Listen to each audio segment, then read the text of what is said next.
자, 그럼 다음 주제로 넘어가는데 이게 우리가 좀 얘기를 많이 했어요. 스피디하게 진행을 해야 될 것 같은데 네. 우리가 준비한 얘기가 사실은 박정희 기일이 다음 그렇죠. 주로 와 있고 또 최근에 이제 대구의 대구공항 네. 이 이슈가 있었는데 뭐부터 할까요? 공항은 계속 나올 거라서. 공항은 계속 나올 거라서 박정희 하죠. 네, 다음 텀에 네, 한번 좀 이게 지금 국방부에다가 그렇죠. 공항 통합공항 부지를 대구 시내에 있는 저희 집 바로 앞에 있는 공항을 옮겨가는 걸로 경북 군위와 의성의 경계 지역 접경 지역에 옮겨가는 두 가지 안이 나왔는데 네. 이걸 최종 선정하는데 주민들 여론 수렴 절차를 거쳐야 되거든요. 네. 그러니까 공항을 지을지 말지가 아니라 어디가 더 선호하는지 그렇죠. 여론 수렴 절차를 거쳐야 되는데 이 과정에서 서로 합의가 이루어지지 않아서 네. 지금 국방부에다가 공을 넘긴 상황입니다. 네, 다시 한번. 네. 그래서 국방부에서 원래 국방부가 안을 냈는데 그 안을 군위, 의성 그리고 대구, 경북 이렇게 이제 4개 지자체장 네. 협의가 있는데 군위와 의성에서 각각 받지를 않았어요. 네. 그래서 이제 각자 의견을 여러 안을 냈습니다. 권영진 안, 뭐 대구시장 안도 있고 네. 뭐 경북 안도 있고 네. 여러 가지 안이 있어서 협상을 계속 거치고 있다가 이게 다 결렬이 되고 다시 이 공을 국방부로 넘긴 거죠. 네. 그래서 지금 국방부에서 어느 정도 안이 나오고 이 4개의 지자체가 어떻게 할지는 아마 10월 말이나 11월 초에 또 나올 거기 때문에 그 시점에서 한번 해도 되고 네. 지금 이제 변수가 생겼는데 김영만 군이 군수 네, 오늘 압수수색이 네. 들어갔어요. 네, 압수수색이 들어갔어요. 네, 그것도 오늘은 경찰이더라고. 네, 맞습니다. 요새 압색의 계절이야. 이게 뇌물을 받은 혐의로 네. 지금 압수수색이 들어가서 이러면은 이제 수장 당사자가 없어져 버린 거거든. 네. 이게 또 어떻게 될 것인가? 이것도 좀 지켜봐야 될 것 같아요. 그리고 여기 또 피의사실 공표 문제가 같이 걸려 있는데 네. 이 김영만 군의군수 압수수색을 했는데 뇌물 혐의다 정도까지만 언론 보도도 나와 있고 그리고 경찰에서 압수수색 사유에 대해서 공식적으로 기자들에게 알려주는 것도 네. 그 정도까지가 전부 다 합니다. 네. 네. 이게 피의사실 공표하지 말라고 해서 저 울산청에서 문제가 불거지고 난 이후에 경찰이 언론에도 이걸 알려주지 않아요.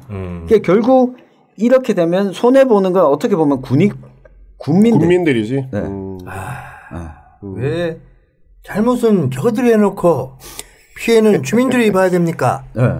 그러니까 이 뭐 공항 문제가 굉장히 뜨거운 감자이기 때문에 뭐 계속해서 저는 지금 같으면 야 내년 총선 전까지 이거 될까 싶기도 하고 그러게요. 좀 암울합니다. 네. 그 부분. 그리고 총선 전에 결정나기 대단히 어려워 보입니다. 군위와 의성 지역에 굉장히 의견도 많이 갈려 있거든요. 그러니까 네. 빨리 좀 정리가 되어줘야 돼요. 특히 또 현장 가 보시면 현수막들 난리 났습니다.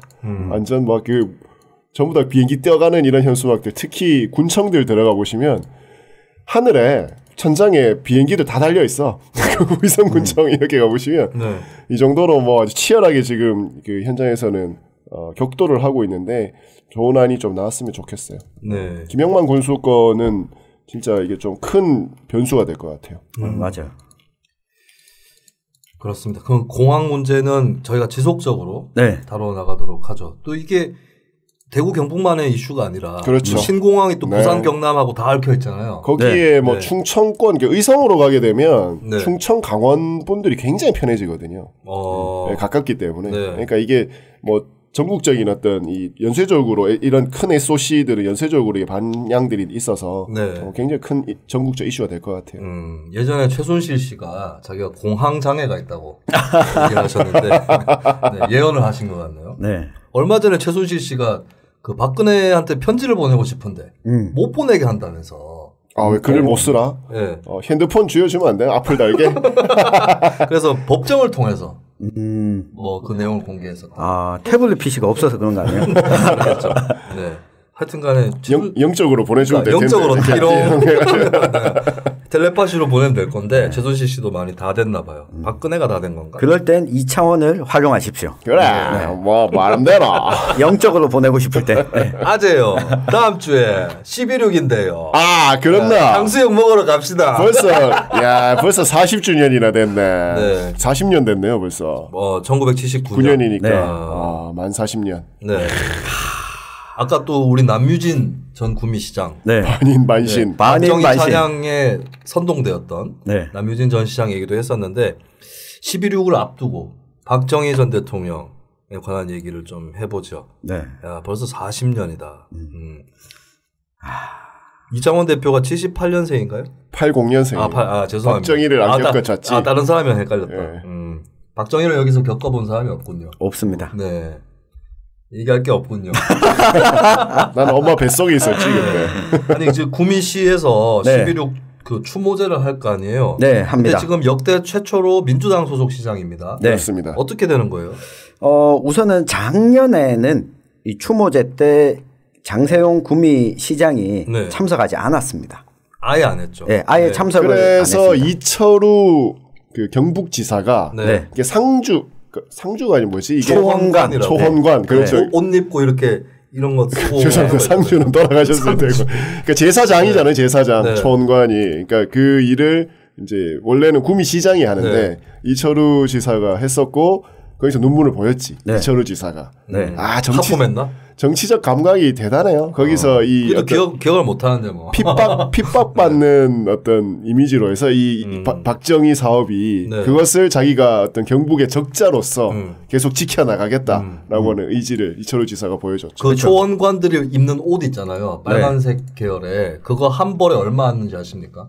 그것도 12로 나갑니까? 그거 내가 옛날에 삭감한 적 있었거든. 내가 박정희 추모제랑 박정희 탄신제 시의원 시절에 날리려는데 힘이 안 되잖아. 네. 그 날리자는 의원이 별로 없거든. 네. 그래서 내가 무릎을 꿇었죠. 아니 무릎을 꿇은 게 아니고 졌지. 근데 그 다음 예산 심사 때 그 예산이 올라와 있는 거야. 초원복 뭐 할 때마다 매년 아니요. 그게 아닌데 뭐 새로 맞추려고. 네, 그래가지고 제가 살이 쪘나? 왜 몸에 안 맞아? 그래가지고 내가 그게 한 벌에 100만 원이더라고요. 그 정도 할 거예요. 네. 네. 22명 거를 100만 원에서 총 2,200만 원이 22명이나. 네, 2011년 구미시 예산에 올라왔고 누구 입는 거예요? 시장 입을 시장부터 거고 해서 의원들 박정희 생각 관리 그 보존 뭐 그쪽 사람들하고 네. 예, 시의회 의장도 있고 의장. 그래서 22명분의 옷을 맞춘다고 2,200만 원 예산을 올렸더라고요. 수의계약 범위네.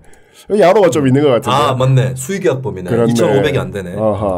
근데 제가 날렸습니다. 제가 날리는데 성공했어요. 제가 화를 엄청 냈거든요. 네. 뭐냐고 이거. 그러면서 민방위 옷 입고 해라. 새마을 옷 입고 해라. 이렇게 얘기했어요. 내가 이때는 예산을 깎아야 되기 때문에 박정희 자체를 비난하지 않고 박 대통령이 검소한 거는 인정해야 되지 않겠소? 박 대통령이 이걸 보고 좋아하시겠소? 그리고 근대화라고 하는데 왜 초원복을 입냐고? 근대화의 기술하면서 최근 옷을 입고 해야 된다. 그래서 제가 강짜를 부리고 화를 내가지고 그때 당시에 동영상도 남아 있는데 담당 부서 과장, 네. 문화예술 담당관실 과장이 저는 그 회의 때는 잘 못 봤는데 동영상을 보니까 표정이 이렇더라고요. 네, 이게 예산 서류를 이렇게 한번 책상에 이게 탁탁탁 정리하듯이 이렇게 한번 툭툭 치면서 이러고 저도 이제 빡친 표정. 저도 이제 동영상을 다시 보니까 고개를 한번 이렇게 천장을 한번 보고 빡친 표정으로. 그걸 왜 구입을 하지? 대여를 해도 될 텐데 매년 1년에 어차피 한 번 입는 옷이고 어딘가와 뭐가 있지 않을까요? 있었을 것 같네요. 그러니까 그것도 범위도 딱 계약 수준이고 하니까.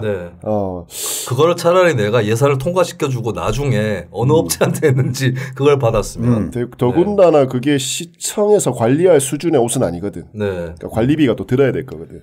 그리고 박정희 탄신제 때 어디다가 돈을 썼는지 제가 조사를 해본 적이 있는데 아직도 기억나는 게 그 무슨 물품을 구입했는데 업체 이름이 우익이었어요.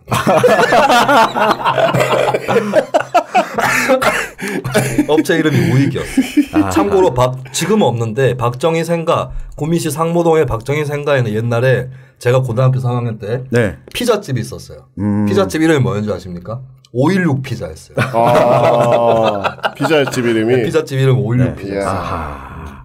제가 중간에 두 분 이야기하고 계실 때 네. 지난해 이철우 지사가 총괄으로 참석해서 눈물을 흘리던 사진을 제가 띄워놨습니다. 네. 이거 보신 분들은 실제 눈물을 흘리면서 발언하는 영상을 보고 싶으시면 뉴스민 유튜브 채널에 이 영상이 있습니다. 네. 네. 당시에 이철우 지사가 총괄을 맡으면서 사실 이철우 지사는 네. 아주 이렇게 톡톡한 정치적인 효과를 누렸죠. 그렇죠. 네. 당시에 대한애국당 네, 당원들이 찾아와서 탄핵 찬성한 게 박정희 앞에 와가지고 지금 뭐 그랬지. 잔을 올린다고 네. 이렇게 비난을 했는데 이철우 지사가 물어보라고 내가 탄핵 찬성했는지. 네. 네. 그리고 누구한테 물어봐요? 어디다 물어보지? 그러게 무기명인데 네. 어떻게 네. 알지? 네. 솔직히 박근혜 탄핵 때 의사를 분명하게 표시한 거는 최경환 한 명밖에 없습니다. 맞습니다. 최경환은 아예 퇴장해 버렸거든. 네. 그리고 탄핵 때 투표는 그 찬성 정족수가 정해져 있기 때문에 3분의 2 국회의원 네. 전체의 3분의 2로 정해져 있기 때문에 네. 무효표를 행사하든 기권을 하든 반대를 하든 퇴장을 하든 똑같아요. 똑같은 반대야. 실질적으로는. 그런 의미에서는 최경환 한 명만 의사가 확인됩니다. 네. 나머지 의원은 어떻게 했는지 알 수가 없어요. 맞아요. 어. 근데 어쨌든 본인이 그리고 사실 솔직히 이철우가 박근혜 탄핵에 찬성했을 수 있다라는 말을 제일 먼저 한 사람이 접니다. 제가 김용민 씨하고 같이 방송할 때 네. 그렇게 얘기를 한 적이 있었거든요. 네, 그것이 아마 우리 공화당의 귀로 흘러가서 그랬을 것 같습니다. 근데 그 와중에 본인이 도지사가 되고 사실 박정희 전 대통령 추모제에 만약에 구미시장이 장세웅 시장이 안 됐으면 본인이 총괄을 맡거나 그렇지. 그 자리에 서서 발언하거나 눈물을 흘리거나 할 기회가 없었을 그렇지. 거예요. 근데 마침 이렇게 되는 바람에 네. 참석하지 않겠다고 하면서 본인이 정치적으로 빛날 수 있는 계기가 됐고 윈윈했네. 네. 장세용 민주당 시장과 네. 자유한국당 소속의 경북도지사 이철우가 네. 윈윈했네요. 그렇죠. 그런데 올해는 장세용 구미시장이 참석을 하기로 했습니다. 네. 참석하기로 했어요? 네. 참석을 하기로 했는데 총괄을 맡을지는 아직까지 정리되지 않은 걸로 확인을 했습니다. 네. 네. 그래서 저는 예상컨대 장세용 시장이 참석하는 것 자체를 놓고 네. 양쪽에서 반발하지 않을까. 양쪽? 네. 자유한국당과 민주당 쪽? 우리 공화당과 민주당 쪽. 네. 지금 현재 장세용 구미시장이 그 왕산 허위 관련 추모 사업 관련해서 이제 민족문제연구소 구미지회와 갈등을 빚고 있는데 네. 이 과정에서 왕산 허위 추모제가 다음 주 월요일 날 왕산 기념관에서 열리거든요. 근데 이날 하루 앞서서 민족문제연구소 구미지회가 일요일 날 내일이죠. 내일 따로 왕산 추모제를 엽니다. 이 자리에는 장 시장이 참석하지 않고 네. 월요일 날 참석을 하는데 네. 이날 이 본인들의 행사에 참석하지 않았잖아요. 그러고는 박정희 추모제에 장세용 시장이 참석하게 됐을 때 여기에 대한 이 비판과 비난이 있을 것으로 보이고요. 또 한편으로는 우리 공화당도 이 당원들이 참석을 하게 될 텐데 네. 이 자리에 장세용 시장이 얼마 전에 맞은 적이 있잖아요. 우산 그렇죠. 때. 네. 그 국기봉. 네, 국기봉으로. 네. 국기봉 부대. 태극기 부대. 근데 또 비슷한 상황이 연출되지 않을까. 네, 이러면 네. 윈윈하는 거는 최종 승자는 또 이철우 도지사가 될 거다. 다 싸움 붙이고. 그렇네. 네. 결국 네. 그렇네요. 거기까지는 생각을 못했는데. 네. 그래서 저는 지난해에도 장세용 구미시장이 추모제 정도는 참석할 수 있다라고 생각을 했거든요. 추모제에 참석을 하고 대신에 기존에 진행하던 여기에 예산을 집행하는 게 박정희 기념사업회죠. 추모사업회죠. 네네. 네. 이 추모사업회에다가 예산을 구미시가 보조금을 지원을 하고 네. 그렇죠. 이 예산으로 추모제를 진행을 하게 되는 거거든요. 네. 사실상 예산에 편성할 수 있는 권한을 가진 구미시장이 직접 참석해서 이 행사가 이 정도로 구미 시민들의 예산에 쓸 정도는 아닌 것 같다. 규모를 좀 줄이든지 구미 시민 전체가 함께 참여할 수 있는 행사들로 좀 예산을 바꾸자. 추모가 꼭 제사 올리는 게 추모만은 아니잖아요. 왜 추모에 구미 시민이 다 참석합니까? 그러니까요. 다 참석하지 않는데 이만큼 예산을 편성하는 것보다 오히려 그 아까 김수민 MC가 이야기한 대로 새마을 정신을 기리는 뭐 글짓기 대회라든가 됐어. 아니면 그러니까 어쨌든 간에 추모제 사람이 죽었으니까 죽고 난 이유에 대한 추모제에는 시장이 참석할 수 있다. 대신에 탄신제 예산을 깎아버려라. 추모제에 참석함으로 인해서 네. 이거 추모제는 지낼 수 있지만 탄신제는 아니다. 예산 삭감할 수 있는 저는 탄신제가 예산도 더 많아요. 네, 맞아요. 훨씬 많아요. 그러니까 이 근거를 만들려면 본인이 추모제에 참석하는 게 저는 낫다고 봤거든요. 일단 추모제까지 참석만 해주고 네. 그다음에 좀 정리들을 해나가는. 네, 탄신제부터 정리해 나가는. 네. 네. 근데 지금 2년 차에 어쨌든 저 참석하는 게 이 포석의 연장선이었으면 좋겠다. 라는 겁니다. 네. 그리고 추모제 정도는 저는 참석하는 것도 뭐 시장으로서 할 수 있는 하나의 선택지다. 네. 네. 근데 지금 구미 지역 민주당 내에 반장 세력 있잖아요. 반장. 네. 반장세용 세력에서 또 꼬투리를 잡겠네. 참석을 하면. 꽃을 분명히 잡겠죠. 네. 어렵습니다. 장세용 시장 진짜. 네. 장세용 시장 어려운 일이다. 처지가 저도 네. 뭐 일부 어떤 부분 비판한 적이 있는데 근데 총체적으로 좀 도와주는 사람이 별로 없네. 네. 도움이 안 되고 막 서로 밀려고 하고 양쪽에서. 네. 그나마 구미의 경북 지역에 역대 경북 두 번째고 구미 지역으로선 최초의 민주당 소속 시장이 나왔는데 현재 유일한 TK 전체 합쳐서 유일하죠. 그렇죠. 예전에 95년 지방선거 때 박기환 포항시장 이후로 처음 나온 구미 지역, 그 경북 지역의 기초단체장. 세 번째입니다. 아, 그래요? 울진 군수가 한번 나왔습니다. 민주당에서? 네. 아, 그렇구나. 새정치국민회의였죠 당시. 아, 그때 김중건 씨 파워가 있었겠네. 네. 네. 그리고 장군 출신이었습니다. 네. 그렇군요. 네. 네. 이런 얘기를 할 수 있는 방송은 밖에 없어. 뉴스 밑장밖에 없다라는 것을. 진짜 중앙 언론들 난 너무하다라고 생각하는 게 네. 울진 태풍 피해가 좀 엄청나거든요 이번에. 네네. 진짜 한 줄도 거의 없더라. 그 태풍 피해 나고 난 다음에도 네. 조국 뭐 이런 거 다 묻혀가지고 네. 이게 만약에 그런 일이 서울에서 있었어 봐. 그냥 매일 나왔을 거거든. 아주 그냥 막 폭격을 했을 거예요 네. 언론에서. 그런데 정말 한 줄도 없었어요. 그러니까 제가 좀 더 그랬던 게 특히 이런 걸로 KBS를 비판해야 돼요.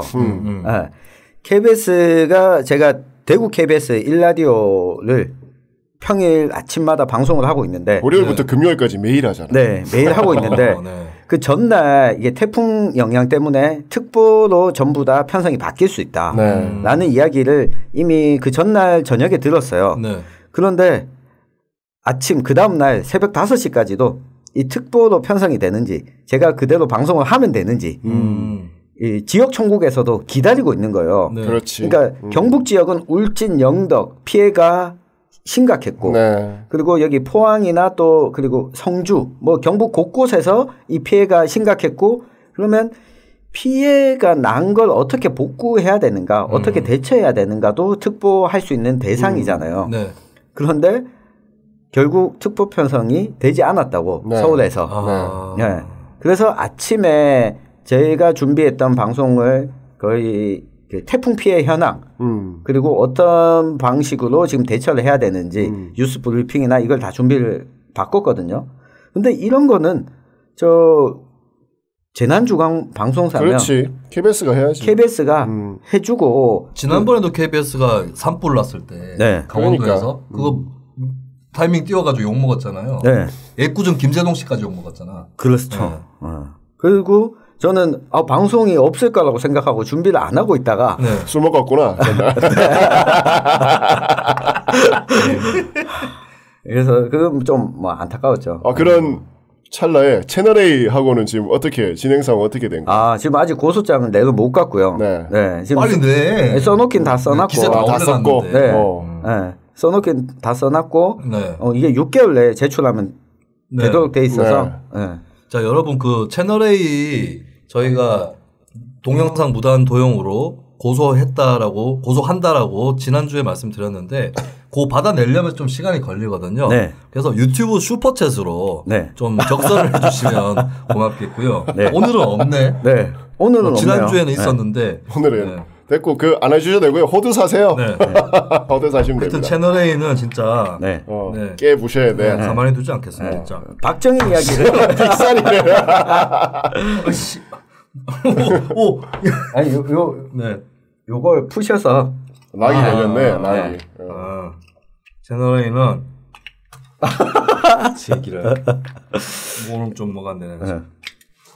밑으로 그냥 밑으로 이렇게 해야 돼. 이게 들지 말고. 네. 아 이렇게. 네. 네. 바짝! 네.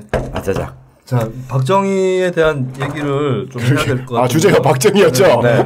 박정희를 어떻게 볼 것이냐. 40년이 지났어요. 네. 제 개인적인 제 네. 삶에 있어서 박정희는 상당히 중요한 존재입니다. 저한테도요. 네. 왜 저는 박정희 뭐 여자 이름 살짝 비슷한 것 같은데. 저는 10년 동안 네. 이 가장 존경하는 인물이 박정희였고요. 아, 언제 10년?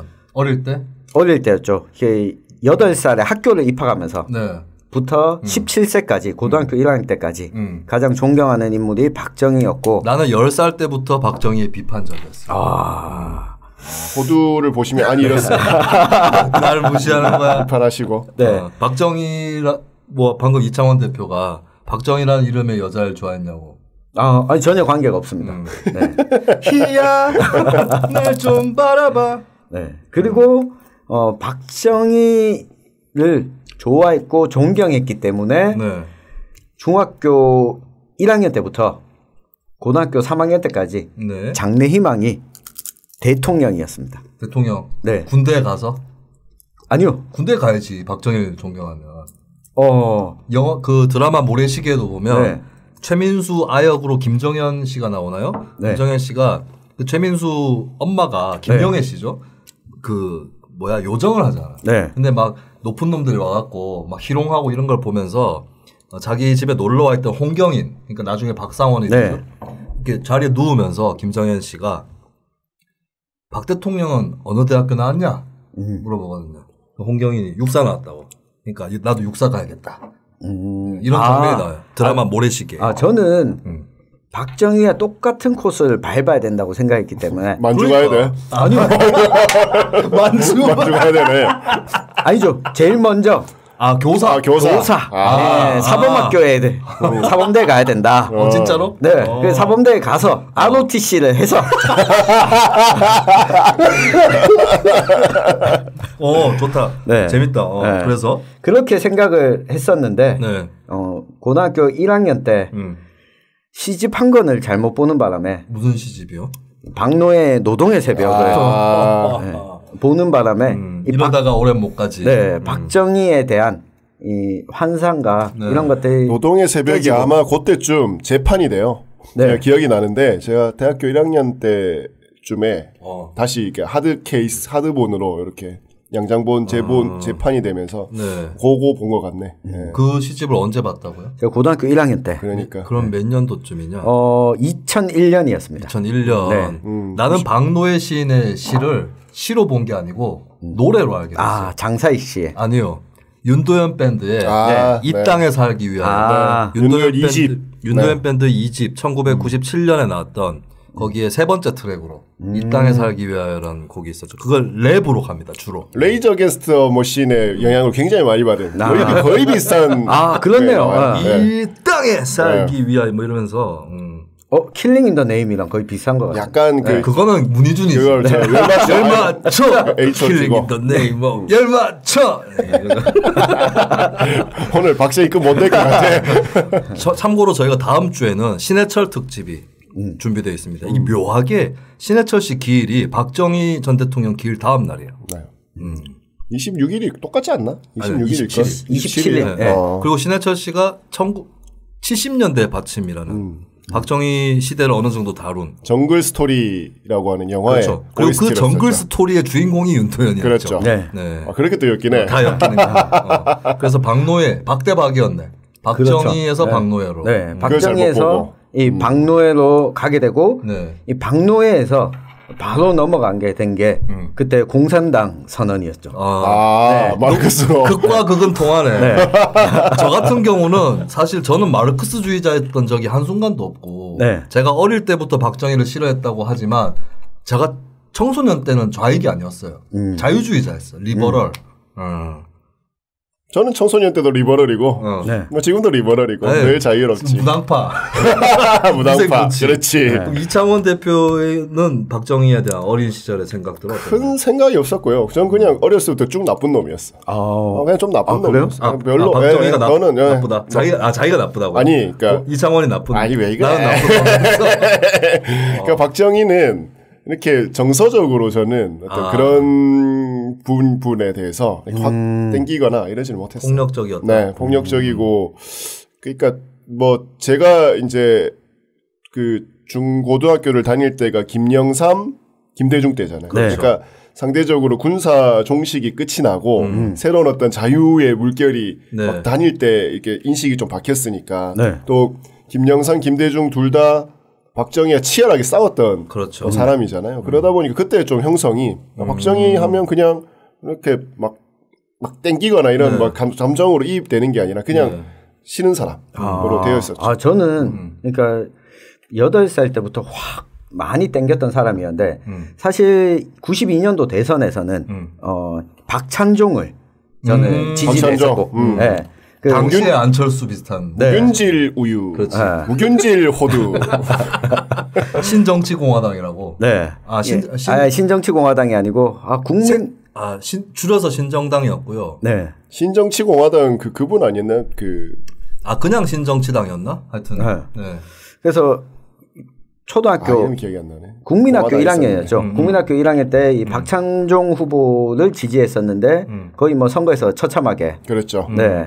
처참하게 떨어지는 걸 보고 제가 기대했던 거는 특히 학창 시절을 초등학교 시절을 YS와 DJ, IMF를 겪을 당시에 보냈기 때문에 그때 IMF를 겪으면서 저희 아버지가 정리해고를 실제 당하고 그러니까 박정희에 대한 향수가 또 그때 그렇죠. 이게 5,000명 규모의 대공장이 한꺼번에 정리해고 되는 걸 보고 그러면 이 정도의 이 대한민국 상태를 바꿀 수 있는 사람은 박정희 같은 사람밖에 없겠다. 이 박정희에 대한 향수와 여기에 덧붙여서 국민학교 4학년 때 이 책을 잘못 보면 안 돼요. 제가 책을 봤는데요. 무궁화꽃이 피었습니다.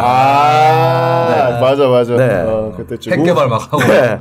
무궁화꽃이 피었습니다를 참고로 보고. 김진명 씨도 정통 자유한국당 계보는 아니야. 이 사람 생각. 맞아요. 그렇죠. 네. 실제로 김대중 총재 국민회의에서 총선에 출마를 했거든요. 네. 그래서 저는 김진명 씨 책이 박정희 띄우는데 너무 공헌한 게 정통 자유한국당 쪽 사람이 아닌 쪽에도 많이 읽혔고 젊은이들한테도. 맞아요. 예. 그러면서 박정희는 민족 자주의 화신처럼 돼버린 거죠. 그때 국민학교 3학년 4학년 때 제가 즐겨봤던 책이 3권이 있었어요. 하나가 무궁화꽃이 피었습니다. 하나가 시련은 있어도 실패는 없다. 김우중 회장. 네. 정주영. 정주영이죠. 김우중은 세상을 넓고 할 일은 많다는데 그러고는 그 다음에 봤던 게 시련은 없다. 시련 없다. 그 홍정욱 실망실장이고. 아니다. 시련 없다는 뭐야? 신화는 없다. 신화는 없다. 이명박 작서잖아요. 이명박입니다. 그러니까 이 3권을 종합적으로 봤을 때 이 모든 이야기가 사실 박정희 시대의 뭔가 발전과 성장을 이야기하고 있어요. 그렇죠. 그리고 여기에 등장하는 박정희는 대단히 공평무사하고 공평무사하고 나라의 안위를 걱정하고 이런 모습으로 나오게 되는 거죠. 근데 현실은 시궁창이니까 이 시궁창 같은 현실을 바꿔줄 수 있는 것은 이 박정희와 같은 일종의 이 메시아가 있어야 된다.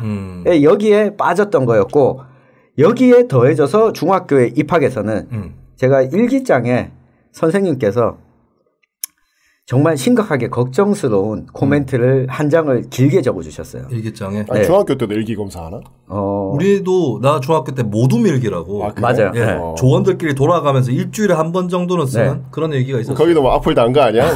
김투더스미. 조원들끼리만.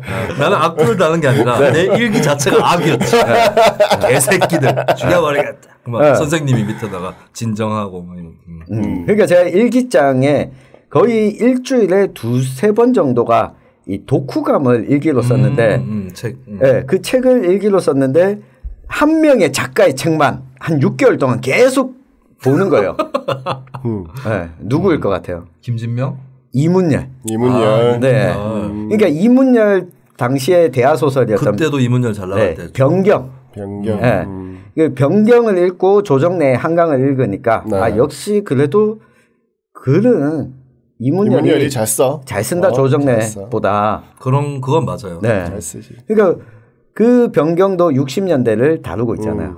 그러니까 이문열 책만 제가 그때 모든 전집을 다 봤던 것 같아요.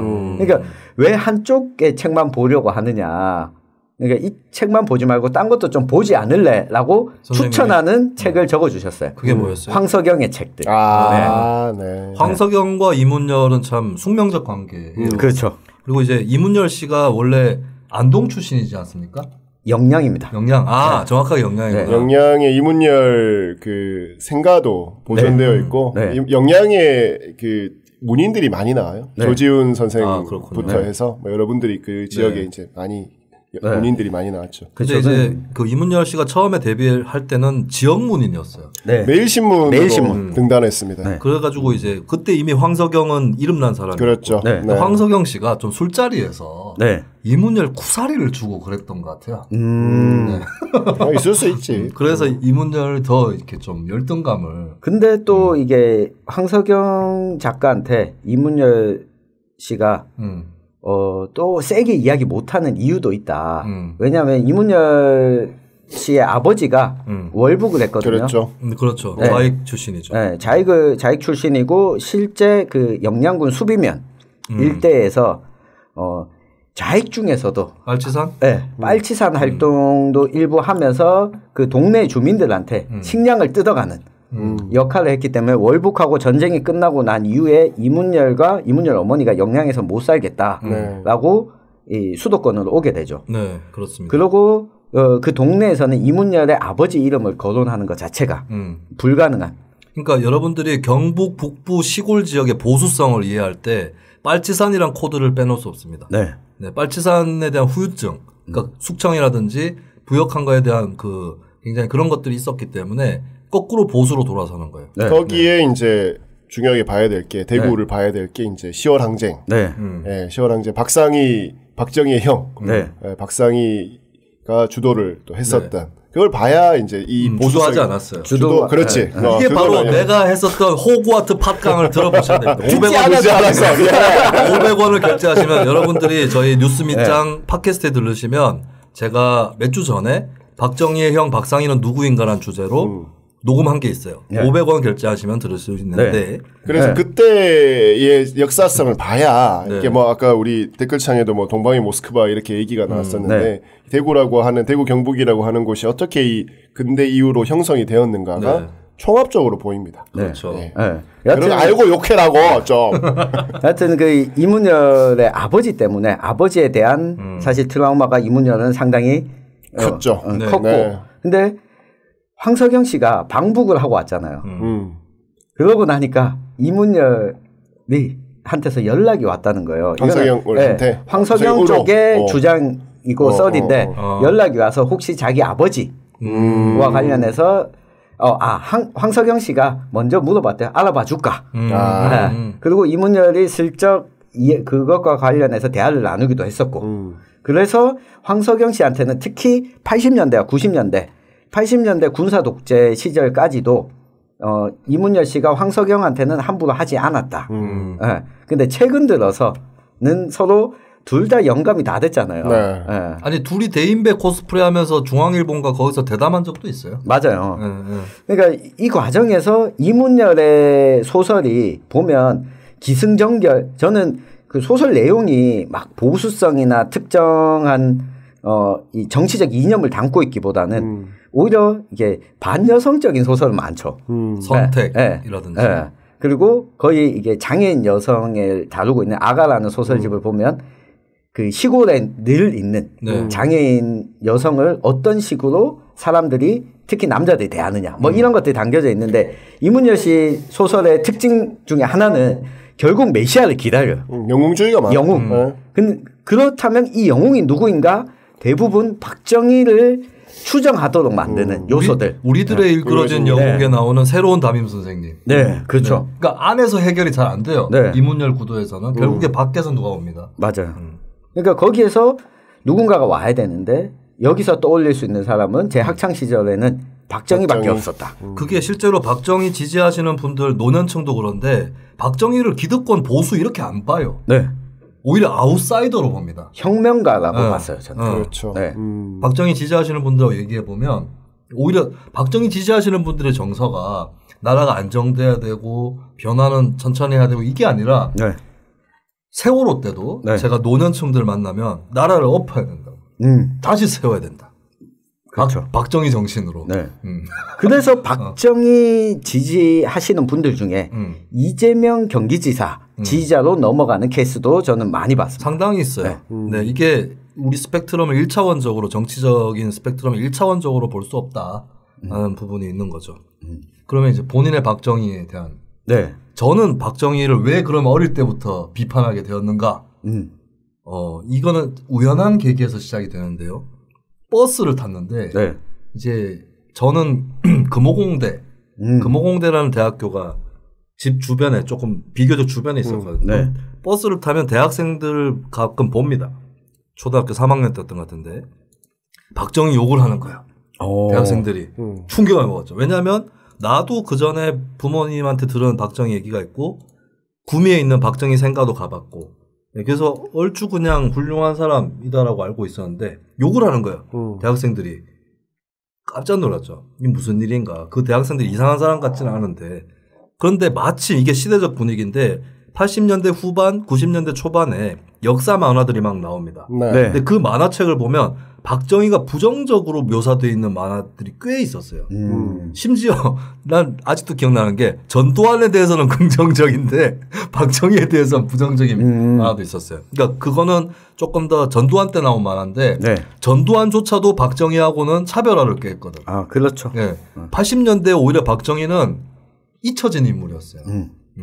전두환도 자기 그냥 대통령 단임한다 그러고 예, 그리고 3S 정책 막 하면서 네. 통금 없애고 막 이랬거든요. 과외도 없애고 교복도 자유화 조치하고. 과외는 금지하고 네. 전두환 교육 정책이 대단히 훌륭해.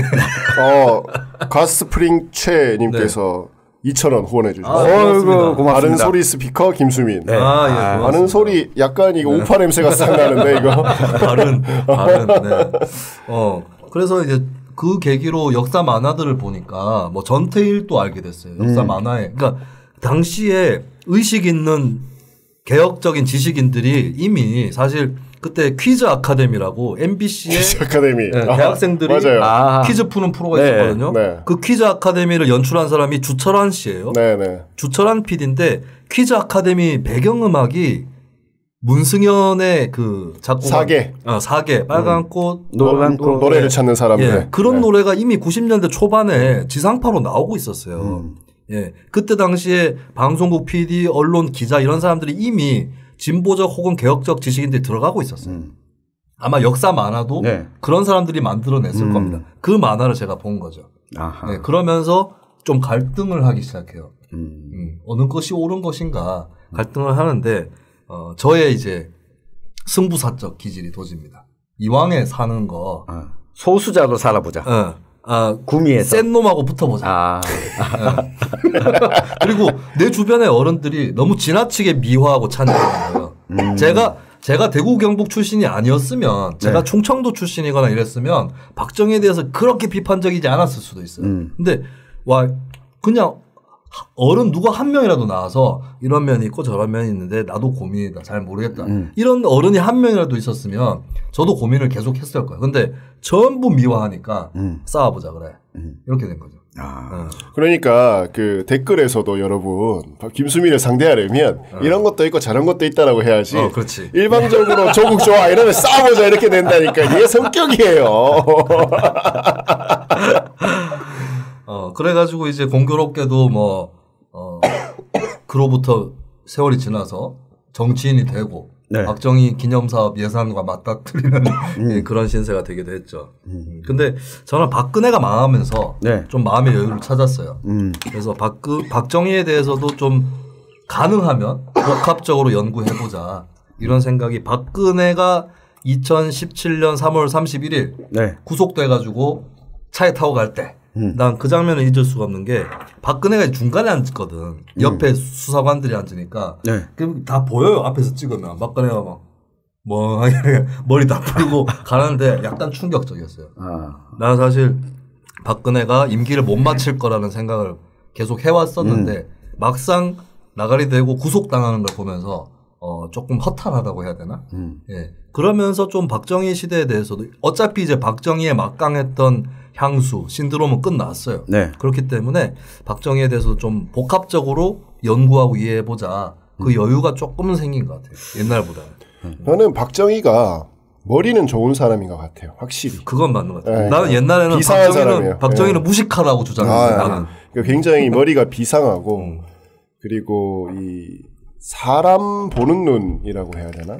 그러니까 이게 그 능력은 굉장히 탁월한 것 같아요. 그러니까 박정희도 그렇고 전두환도 사실 전두환도 김재익 그래 김재익 같은 사람들 픽업하는 거 보면 그러니까 군바리들이 그건 있는 것 같아. 작전을 짜면서 그러니까 이 누구 배치해야 되고 이런 능력들은 굉장히 이제 일반 문민들보다는 군인들이 그런 능력들은 있는 것 같아. 그러니까 노태우도 그렇잖아. 노태우도 사실 난 노태우는 엄청 높게 평가받아야 될 대통령이라고 생각해요. 노태우도 이렇게 사람 배치하거나 이 하는 것들 보면 굉장한데 확실히 박정희 전반적으로 보면 그러니까 비판을 하더라도 이 사람이 어떤 5.16을 뭐 결심하게 된 거나 이 사고를 한 거나 그러니까 그리고 머리가 좋아야 뭐 생존 능력이 딱 발동될 때 보면 이 양반이 이 딱 선택할 때 보면 판단해서 선택할 때 보면 그 생존 능력 사실 머리 좋아야지 되는 거잖아요. 네. 그래서 그런 능력이 그냥 탁월하다 이 양반. 박정희는 좀 겁은 많아요. 그건 맞아. 5.16 때도 여관방에 숨어 있었거든요. 그렇지. 술 먹고. 그리고 6.25 때 행적을 보면 겁은 많은 건 확실해. 이거 군인이 이 사람 야전의 그 스타일이 아니에요. 그러니까 용맹한 어떤 장군 스타일은 아니에요. 아니야. 확실히 그건 맞아. 그러니까 오히려 그리고 사실 그 맡고 있는 자리도 보급이었죠. 그렇지. 그리고 아니 행적 별로 없어 6.25 때 사실 맞아요. 전공을 그러니까 백선엽 이야기 우리 했었지만 백선엽하고는 전혀 다르지. 그렇지. 네. 전공을 가장 크게 군인으로서 세울 수 있는 것이 바로 전쟁터잖아요. 네. 거기에서 행적을 보면 별 게 없습니다. 한 가지 박정희의 승부는 한국 전쟁 때 한 가지였어요. 전쟁이 터지자마자 수원으로 복귀한 거. 그렇지. 그래서 박정희가 빨갱이라고 생각한 군내 인사들이 많았는데 사상적 의심을 다 해소시켜 버렸죠. 그러니까 정치적 승부수였어. 그러니까 박정희는 군인 때도 정치적 승부수를 많이. 그렇죠. 그런 능력은 탁월해. 그러니까 이 초등학교 선생님 할 때는 되게 우울했었다 그러잖아요. 그렇겠죠. 그러니까 이게 그런 걸 못하니까 평범한 삶이잖아 사실. 뭔가 딜을 하고 막 뭐 승부를 걸고 막 이런 거는 아니잖아요. 박정희는 초등학교 선생 할 때는 새벽에 마을 뒷산에 올라가서 트럼펫을 불고. 네. 그것 때문에 이제 새벽종이 울렸네 이걸로 이어지는 그리고 그런 제주도 자잘한 이 잡기라고 하죠. 제주들이 많은 사람이다. 그러니까 그래서 제가 사범학교에 들어가려고 사범대에 들어가려고 했었던 게 보려고? 아니 교대 가야지. 예, 교대. 박정희가 그의 초등학교 교사 출신이었기 때문에 새마을 노래도 직접 작곡할 수 있었고 풍금을 쳐야 됐잖아요. 그렇지. 네. 작곡도 하고 또 국민체조도 만들 수가 있었고 그게 다 초등학교 교사들이 기본적으로 할 수 있는 그리고 장점이라면 이런 거죠. 국민 모두가 누구나 쉽게 할 수 있는 거잖아요. 초등학생 수준의 눈높이에 맞춰서 노래를 만들고 체조를 하니까. 묘한 분석이네. 체조도 만들었나 박정희가? 국민체조. 네. 그걸 이어받은 게 늘품체조야? 늘품체조 누가 만들었더라? 박근혜 차은택? 시절에 차은택이 촬영을 했나? 촬영했어요. 네. 소년제인가 뭐 나왔잖아 거기. 소년제가 출연을 했고.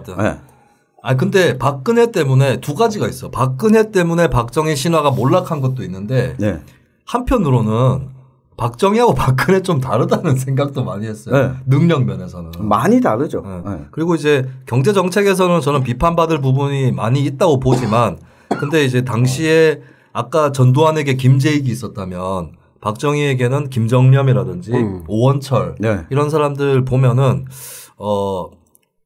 글쎄 그 시대가 다르기 때문에 쉽게 얘기할 수는 없지만 그래서 내가 동의할 수 없는 부분도 많지만 굉장히 진지한 전략가들이었다. 네, 굉장히 진지한 게 그냥 엄숙하고 인상 쓰고 이런 게 아니라 경제 정책을 짜는 데 있어서 네. 여러 가지 고려들을 많이 했던 사람이었고 이제 조금 여유를 갖고 평가하자면 독재자들이라고 해서 근데 사실 아마르티아 센이라고 하는 경제학자 인도 경제학자가 민주주의와 경제 발전은 같이 가는 거다라는 학설로 노벨 그 경제학상도 받았고 저도 동의합니다만 독재자 중에서도 그러니까 독재는 저는 경제 발전에도 해롭다 당연히 그렇게 보지만 비교 연구를 해볼 필요는 있거든요. 독재자 중에 경제 개발 못하고 국민을 더 도탄에 빠뜨리는 그 독재자도 많이 있거든요. 네. 아프리카나 아니 뭐 남미나. 북한도 그렇고. 네. 아니 근데 북한도 김일성이 1960년대에 연평균 10.5%의 맞아요. 경제 성장을 네. 했기 때문에 그러니까 저는 우리나라가 민주화 안 했으면 북한처럼 됐을 거라고 봐요. 네. 민주화 안 했으면 그러니까 민주화를 안 해도 경제 발전을 초창기에는 할 수 있어요. 근데 어느 정도 시간이 지나면 민주주의가 따라주지 않으면 경제 발전을 못 하게 되는 거거든. 그러니까 그랬으면 우리는 그 축구 국가대표팀 선수들이 인조잔디 구장에서 축구를 했었어야 됐잖아. 이번에 기가 막히더라고요. 네. 내 개인적으로 인조잔디 철거 운동을 하는 입장에서 북한에 하여튼간에 그 보면은 남미나 아프리카나 아시아나 이쪽에서 독재자들이 경제 발전에 실패한 이유 중에 하나가 경공업, 중공업이 있고 또 수입 대체 수출 지향 산업이 네. 이렇게 있잖아요. 한쪽에 무게를 실으면 망해요. 근데 어쨌든 간에 박정희 시대 경제는 복선형 경제 발전이었어요. 물론 여기에는 미국의 영향력이나 지도 이런 것도 포함되지만 그래서 박정희가 운이 좋았다고 볼 수도 있겠지만 어쨌든 간에 박정희는 적어도 이디 아민이나 네. 저기 칠레 피노체트나 피노체트는 경제 발전을 했지만 굉장히 신자유주의적인 경제 네. 발전을 했거든요. 근데 박정희는 그건 아니었어요. 예, 그런 측면에서는 좀 평가해 줄 수 있다. 그런데 태극기 부대 이런 놈들이 설치면 나 이런 얘기 하기 싫지. 네. 그런 놈들 앞에서 박정희 경제정책도 평가해 줄 만한 대목이 있습니다라고 얘기하기 싫어요. 네. 그러니까 그렇게 박정희를 존경하고 저 같은 경우 살다가 그 박노해의 노동의 새벽을 읽고 그 다음에 이렇게 이어지게 된 게 저 전태일평전과 뭐 이런 것들 그 무렵이 왜 우리 아버지는 정리해고 당했을까라고 하는 것에 대한 질문에 대한 답이었는데 그 전까지는 박정희 같은 대통령이 없어서라고 생각했다가 시간이 지나고 고등학생이 되었을 때 박노해와 이 시를 접했을 때는 아 이거는 박정희가 없어서가 아니라 박정희가 억압한 것 때문에 이 결과를 낳았구나. 그러니까 똑같은 질문에 대한 다른 해답을 얻게 된 거죠. 네. 네. 그 과정을 거치고 대학에 입학했는데 학교 건물에 박정희 흉상이 걸려 있어요. 그렇죠. 네. 네. 그래서 이 흉상을 철거하기 위한 운동을 제가 또 대학교 1학년 때 같이 좀 벌였는데 계란을 집어 던진다든가 거기에 올라가서 이 숟가락 같은 걸로 얼굴 부위를 긁어낸다든가. 그러니까 나하고 다른 차원. 나는 그냥 지나가는 어렵게. 교수한테 그냥 피켓이나 들고 했는데 여기는 온라인으로 여기 그거 하는데 물리적으로 쎄 저기. 물질적인 파괴를 반달리즘이야. 그게 좀 머리가 나빠서 그래요. 이제 우리 지역을 해석하려면 정말 이게 박정희를 이해하지 않고는 혹은 이 박정희 시대를 이해하지 않고는 우리 지역에 대한 해석이 안 되는데 제가 지난번에 이제 저희 아버지 말씀을 한번 드렸었잖아요. 그러니까 어떤 그 시대에 대한 빛 같은 거, 화려했던 어떤 성장에 대한 추억 이런 것들이 특히 이제 대구 경북의 그 중심에 있었고 대구 경북을 바탕으로 해서 박정희가 다시 정책에 어떤 힘을 얻을 수 있었고 했던 것들을 좀 종합적으로 봐야지 이 지역들이 이해가 된다라는 거죠. 그리고 그런 것도 있는 것 같아요. 그러니까 우리나라가 조선이 그렇게 속절없이 일본한테 먹히고 나서 네.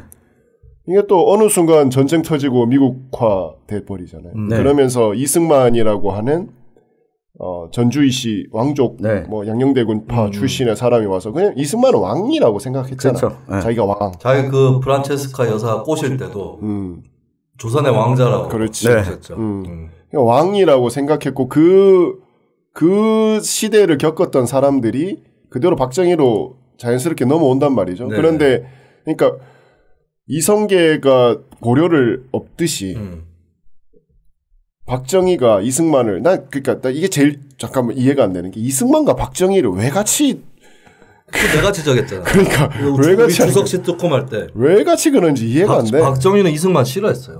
갈아엎어야 될 앞에 있었던 사람이라고 봤죠. 그러니까 그 40년대 고 30년대 40년대 그러니까 일제 말기에 태어났던 사람들은 네. 이전의 사람들과는 달랐던 것 같아요. 그러니까 왕조를 겪었던 사람들과 세대차가 났어요. 그리고 이 사람들은 기본적으로 이제 6.25 겪고 나서 국민교육이라는 걸 받잖아. 그러니까 네. 누구나 글을 배웠고 그러니까 그런 기회가 열렸고 네. 하면서 민주주의라는 것도 학교에서 처음 배우기 시작하고 그러니까 대구의 228 운동이 시작됐던 거에 왜 고등학생들이 제일 처음에 나갔냐 하면 그 세대들이 학교에서 민주주의란 말을 처음 배웠던 사람들이거든. 네. 그러니까 이전에 민주주의라는 게 없었던 거고 그런데 이승만은 진짜 왕처럼 굴고 있고 근데 박정희라고 하는 굉장히 새로운 어떤 캐릭터 진짜 영웅이 나와가지고 무언가 바꿔줄 것 같았고 그런데 아직 그 왕정에 대한 찌꺼기들은 남아있고 네. 이런 굉장히 복잡다단한 시대였단 말이죠. 그러니까 근데 박정희가 그걸 되게 서로 잘 건드렸던 것 같아요. 그러니까 새로운 시대에 대한 여는 것은 근대화라고 하는 그러니까 경제 발전이라고 하는 것으로 가져갔고 독재를 함으로써 이제 이미 어떤 지도자라고 하면 당연히 저래야지라고 네. 했던 그런 왕정에 그러니까 익숙했던 사람들에게도 이제 굉장히 권위적으로 먹혔고 그러면서 이제 사람들을 완벽하게 어떤 지배를 할 수 있지 않았을까 네. 하는 생각이 들어요. 네. 참 계속 두고두고 숙제로 남을 사람이다. 네. 그렇죠. 그리고 20세기 대한민국의 역사는 굉장히 스펙타클하잖아. 네. 이 뭐 내가 보기에 역대 세계사적으로도 우리나라 20세기만큼 이런 적은 없거든요. 네. 그 제가 제 아버지한테 늘 말씀을 드리는 게 제 아버지가 이제 42년생이신데 인생으로 사람이 태어나서 인생으로 겪을 수 있는 걸 대부분 다 겪어본 것 같아요. 그러니까 식민지, 전쟁, 경제 발전, 뭐 농경으로 시작해서 지금 4차 산업혁명까지 이게 한 사람의 인생으로서는 네. 엄청난 속도의 어떤 시대를 겪어보신 지금 어떤 노년 세대들이 그런 분들이거든요. 그러니까 그걸 이해하려고 해도 박정희를 빼놓고는 이 시대가 이해가 안 되는 거예요. 네. 그러니까 굉장히 스펙타클하고 복잡다단한 중심에 항상 박정희가 있고 이 박정희를 사이에 두고 그러니까 우리는 어떤 이야기를 하든지 간에 박정희를 못 벗어나는 거야. 그러니까 철학 이야기하면 플라톤과 아리스토텔레스 못 벗어나듯이 대한민국 이야기할 때 박정희는 못 벗어난다는 거죠. 특히 대구 경북을 이야기할 때는 더 심하고. 긍정적이든 부정적이든 간에 네. 박정희를 빼놓고 뭔가를 분석한다는 것 자체가 이 분석이 제대로 될 수가 없는 그렇지. 분석이 되는 거죠. 그리고 박정희뿐만 아니라 반박정희도 대구 경북에서 빼놓을 수 없어요. 맞습니다. 박정희에 대해서 이거는 좀 지나놓고 나서 보니까 잘했네라고 얘기를 하다가도 이 부분에 부딪히면 결코 긍정평가할 수 없는 거. 네. 인혁당 사건. 그렇죠. 대표적인. 네. 네. 그리고 인혁당 인사들이 대구 사람들이었기 때문에. 네. 그 인혁당 사건으로 정확히 말하면 2차 인혁당, 네. 인혁당 재건이 사건으로 사법살인 8명이 바로 16시간 만에 사형장에 가서 집행이 됐던 네. 이 사건에 8명 중에 4명이 대구에 근거지를 두고 활동하시던 그랬죠. 분들이었죠. 네. 그러니까 저도 이런 부분은 있었어요. 그러니까 인혁당 사건을 겪으면서 사실 대구 경북 내에 민주화 운동 세대가 이어지지 못하고 그러니까 정확히 말하면 이게 정치적인 자유주의적 민주화 운동만이 아니었던 거였어요. 인혁당 그렇죠. 사건을 보게 되면 변혁 이념을 갖고 있었죠. 네, 그러니까 통일운동적인 네. 이념도 가지고 있었고 이 사회주의적인 이념도 가지고 있었고 네. 근데 인혁당 사건이 일어나고 사법살인이 일어나면서 사실상 이 맥락이 70년대까지의 이 운동의 맥락은 끊어졌다. 이후에 활동하는 사람들은 이분들과 직접적으로 연결고리가 있었던 게 아닌 세대들이 나타나게 되는. 그렇죠. 새로 나온 거죠. 네. 그래서 저는 진짜 혼란스러웠어요. 대학에 입학했는데 한쪽에는 박정희 흉상이 걸려 있고 한쪽에는 통일열사, 여정남, 이재문, 추모 비석이 같이 서 있었거든요. 그 아마 이창원 대표님도 대학에 입학했을 때 똑같이 같이 서 있었잖아요. 그러니까 도대체 여기는 박정희가 세운 학교인데 우리 도예종 열사가 같이 또 이렇게 중앙에 있었으니까. 그러니까 이게 되게 박정희가 뗄래야 뗄 수 없지만 이것에 반대하는 민주화운동, 박정희 반대 운동을 벌였던 그 흔적도 이 대구 경북에 또 깊숙이 남아 있는 거죠. 그러니까 한국 전쟁 때 인민군이 대구까지 안 들어왔거든요. 그렇죠. 칠곡하고 저기 포항 이렇게 막혀 있었고 거기가 마지노선이었고 그래서 대구에 있는 좌익 인맥들이 오히려 보존될 수 있었어요. 인민군이 들어갔다가 나왔으면 그 사이에 인민군과 접촉했던 사람들이 여기는 따라서 월북을 하거나 아니면 들어온 국군에게 숙청당하거나 이런 건데 오히려 좌익 인맥들이 남아 있었고 실제로 4.19 혁명 이후에 제2공화국 때 소위 얘기하는 혁신정당, 사회대중당, 뭐 통일사회당 이런 당들 쭉 있었는데 이 당에서 선거 유세로 오면 대구에서 인파가 굉장히 많이 왔다고요. 그러니까 아까 어느 분이 얘기했던 동방의 모스크바 얘기가 틀린 얘기는 아니었는데 그런 의미에서 계속 대구에 단순히 그냥 자유주의적 민주화 운동 수준을 넘어선 변혁적인 이념을 갖고 있는 좌익적인 그런 인사들이 있다가 그것이 이제 거의 속간해진 것이 인혁당 사건이었던 거죠. 그렇죠. 그리고 저는 이런 면도 있다고 봐요. 대구 경북에 옛날에 좌파들이 많았는데 박정희를 거치면서 이 사람들이 끝까지 남아서 좌익하는 사람도 있지만 넘어갑니다. 아마 조봉암 선생이 1950년대 농민운동, 농민 조직할 때 활동했던 사람 중에 일부는 아마도 제가 더 파보면 좋을 텐데 이 문제를 새마을 운동으로 넘어가는 사람도 있을 겁니다. 저는 왜 이런 생각을 하냐면 대구 경북에 나이 제법 있는 사람하고 얘기하다 보면 이 양반이 좀 좌파 기질 있는 사람 같다는 그런 느낌을 받을 때가 많아요. 노인들하고 얘기할 때도. 그리고 사고방식이 뭐 정당 어디를 지지하고 누구를 좋아하고 싫어하고 이걸 빼고 나머지 사고방식들을 보면 굉장히 좌파적 사고방식을 갖고 있어. 그렇다면 박정희 없었으면 이 사람들은 좌파 정당의 지지자가 될 수도 있지 않았을까.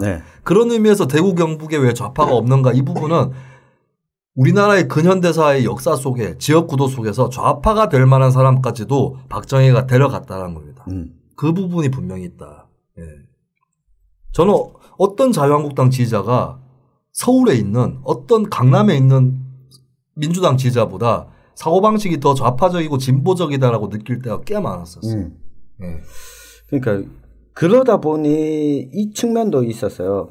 그러니까 박정희가 등장하기 이전에 4.19를 거치면서 노동조합 운동이 불거지기 시작했던 곳이 대구였어요. 전국적으로 교원노조가 만들어지던 시점에서 경북에서 먼저 교원노조가 만들어져요.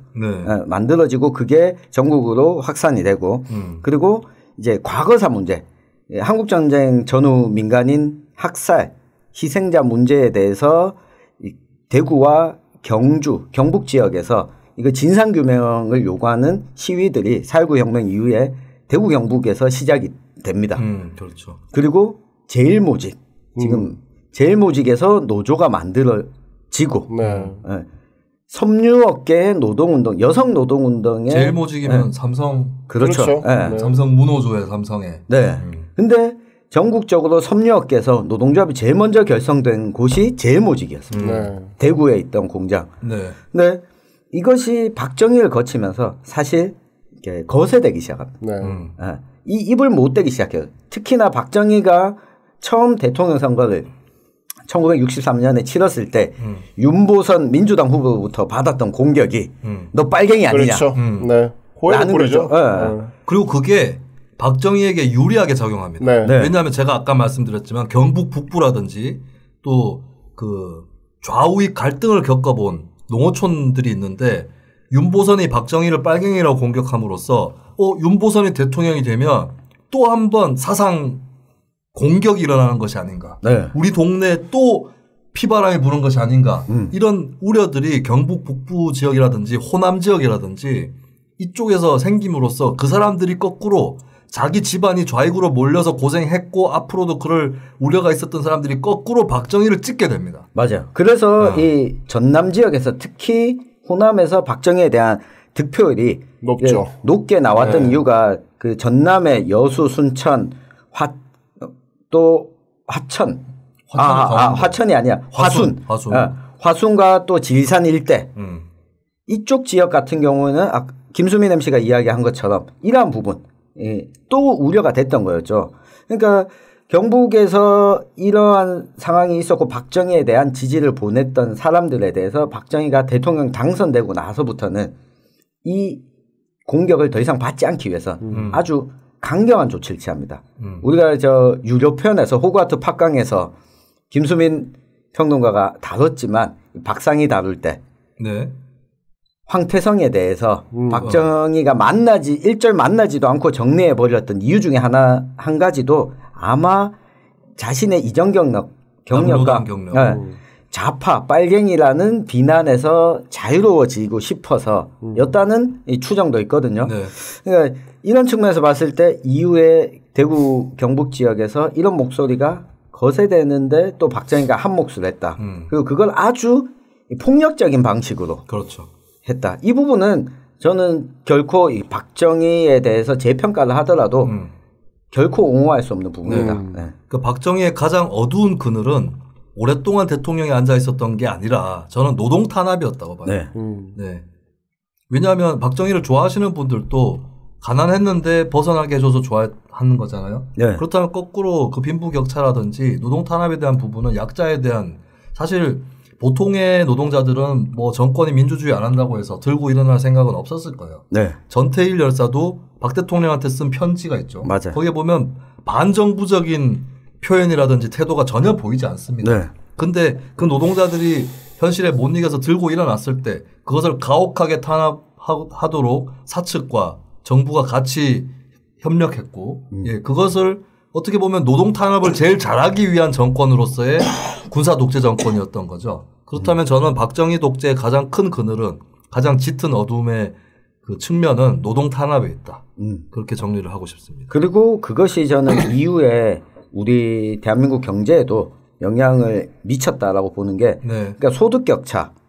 지금 문재인 정부가 들어서면서 소득 주도 성장을 이야기했지만 이 소득 격차가 시작되게 된 시발점이 박정희 정부 시절이었다. 그리고 이것이 근 20년 가까이 지속이 되다 보니까 이걸 해소하는데 들어가는 사회적 시간이나 비용이 더 많이 들 수밖에 없게 됐다. 거기에 이제 지역 격차도 만들어지게 되죠. 그러니까 수도권과 이 영남 중심으로 경제와 사회 발전을 시키다 보니까 상대적으로 이제 피해받는 지역들이 많이 생겨나기 시작했고 거기에 이제 특히 어떤 부동산 정책들이라든지 인구 정책들 전혀 이렇게 정말 이렇게 긴 안목이라는 게 없었고 앞만 보고 달려왔던 바로 앞에 있는 것만 보고 달려왔기 때문에 그 후유증을 지금도 겪고 있는 겁니다. 그러니까 특히 이제 수도권 중심으로 이 우리나라의 모든 시스템을 재편했던 그 선택에 대해서는 저는 굉장히 두고 비판받을 만한 것들이 많죠. 그래서 저는 그런 뭐 불평등, 불균형, 격차 이런 걸 해소하기 위해서는 여러 가지 방안들이 있는데 특히 농촌을 살려야 된다. 맞습니다. 농업을 살려야 된다. 농민을 살려야 된다. 농자 천하지 대본. 사실 박정희 정권의 그늘 중에 하나가 농업을 신경 별로 못 썼거든요. 그렇죠. 그럼 지금도 그렇고. 그래가지고 그런 의미에서 우리가 소중한 작은 첫걸음으로 탁간의 호두, 경북 예천에 탁간의 호두를 구입하는 것으로 이 박정희의 유산을 극복하는 첫걸음을 시작을 해보면 좋겠습니다. 이 탁간의 호두는 그 1kg에 2만 원이요? 배송비 따로 2만 원이고 5kg은 9만 원인데 요거 김수민 표 모두 까기라고 이름을 붙였는데요. 요거 호두 까는 거 요것도 같이 들어갑니다. 그래서 어지간하면 저는 5kg을 최소 5kg 9만 원짜리를 주문하시는 거를 추천을 해드리고요. 스트레스 풀리고 좋습니다. 악력도 기를 수 있고 정신 건강에도 좋고. 그렇습니다. 그 계좌번호는 대구은행이죠. 네. 088-08-0392-38. 네. 088-08-0392-38. 네. 대구은행으로 보내주시면 되겠고요. 그리고 주문은 천용길 기자 전화번호인가요? 네. 네. 뭐였죠? 010-8585-3648. 8585-3648. 네. 이래저래 전화번호나 계좌번호에 팔자가 많이 그렇네. 나옵니다. 팔자가 많네. 네, 많이 팔자. 네. 네, 그런 의미에서 팔자가 많이 나옵니다. 우리 탁간의 호두를 구입하는 데서부터 박정희 유산의 극복을 출발할 수 있고, 그리고 문재인 대통령의 하락세의 지지율도 이 청와대에서 구입을 해주신다면 반등할 것이라고 제가 말씀드리겠습니다. 자, 오늘 박정희에 대한 얘기까지 해서. 근데 박정희 얘기도 네. 두고두고 할 것 같아. 네. 또 하고 안 할 수가 해야 없어. 되는데 네. 예, 어떻게 주제를 추려낼 건지 이걸 또 고민해서 다음에도 또 계속 하도록 하겠고, 어차피 또 11월에 네. 박정희 탄신제가 또 있어요. 그렇죠. 네. 그리고 뭐 참고로 네. 영남대학교 민주동문회에서 예. 네, 이번에 그 총회를 하는데 네. 10월 26일로 잡았더라고요. 네. 10월 26일 네. 맞불 네. 총회인가요? 박정희 사망이래. 네. 네. 민주 동문회 모임을 하면은 네. 입이 조금 심심할 때가 있습니다. 탁간의 호두 영남대학교 민주 동문회에서 꼭 주문해 주실 것이라고 네. 믿습니다. 자, 오늘 여러 가지 이야기 나눠봤습니다. 토요일 저녁에 할 일 없는 분들과 함께 했는데, 지금은 이제 끝날 때쯤 되니까 조금 청취자 네. 그 채팅창 동참하신 인원이 좀 줄긴 했지만 지난주보다는 또 조금 늘었다는 네. 것이고요. 그래서 저희가 이 공지를 잘 안 했는데도 이만큼 네. 들어주신 것이 감사하고, 앞으로는 가능하면 공지를 미리 좀 띄워드리도록 하겠습니다. 특히 다음 주는 저희가 고 신해철 씨 특집을 또 하기 때문에 신해철 씨 팬들. 그렇군요. 오늘 처음 알았네. 네. 내가 얘기했는데. 방송에 대해서 아는 게 없어 나는. 네. 며칠 전에 단톡방에서 얘기했어요. 네. 그러면 우리 이창원 대표가 네. 일렉 기타를 또 준비해 오신다고. 이창원 대표가 신해철 씨 성대모사로 네. 노래를 부르는 것을 기대를 해보면서 네. 신해철 씨 좋아하시는 분들 특히 많이 들어와 주시고, 주변에도 혹시 추천해 주실 만한 지인이 있으면 탁간의 호두와 뉴스 밑장을 추천해 주시기 바라겠습니다. 자, 오늘 방송 함께 해주신 모든 분들께 감사드리고요. 인디053의 이창원 대표님, 네. 천용길 뉴스민 편집장, 네. 네, 수고하셨습니다. 저는 지금까지 김수민이었습니다. 안녕. 아수라 발발타. 이거 호흡도 안 맞아. 아수라 발발타.